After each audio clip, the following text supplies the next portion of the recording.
Isu utang saya dilantik itu utangnya sudah 2.700 triliun. Ya saya ngomong apa adanya.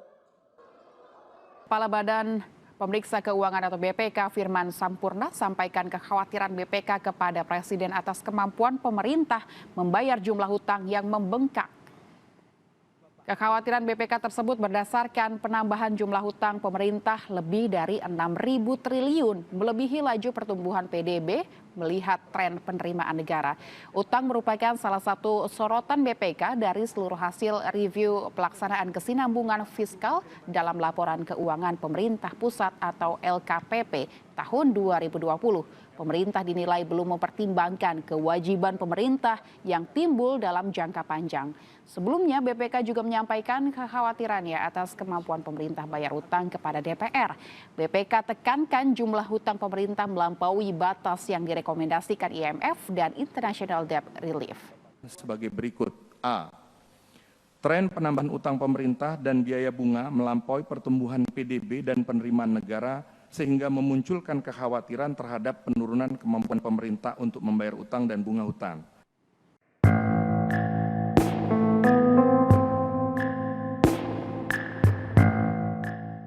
Institute for Development of Economics and Finance atau INDEF memperkirakan utang Indonesia bakal mencapai 10.000 triliun rupiah pada 2024.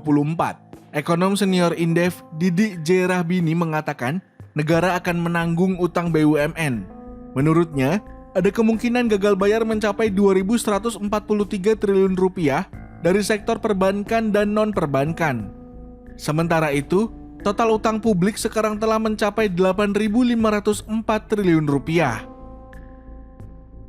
Saya memperkirakan di akhir periode, pemerintahan ini akan mewariskan lebih dari 10.000 triliun rupiah kepada presiden berikutnya, katanya. Didik menjelaskan bahwa pada 2019 utang yang diputuskan APBN mencapai 921,5 triliun rupiah. Keperluan tersebut untuk membayar bunga, pokok, dan sisanya menambal kebutuhan defisit. Tahun lalu, rencana utang ingin ditekan menjadi 651,1 triliun rupiah agar wajah APBN kelihatan apik. Tapi krisis dan pandemi mengharuskan utang tahun 2020 dinaikkan hampir 2 kali lipat menjadi 1.226 triliun rupiah. Perubahan-perubahan tersebut, ungkap Didik, mencerminkan perilaku labil dan seenak sendiri dari penguasa. Akibatnya, setiap tahun kewajiban pembayaran utang pokok dan bunga plus cicilan utang luar negeri pemerintah mencapai 772 triliun rupiah. Kementerian Keuangan atau Kemenku mencatat, posisi utang Indonesia hingga akhir April mencapai 6.527,29 triliun rupiah. Jumlah itu setara dengan 41,1% dari produk domestik bruto atau PDB nasional. Menteri Keuangan Sri Mulyani Indrawati mengakui posisi utang pemerintah pusat ini mengalami peningkatan.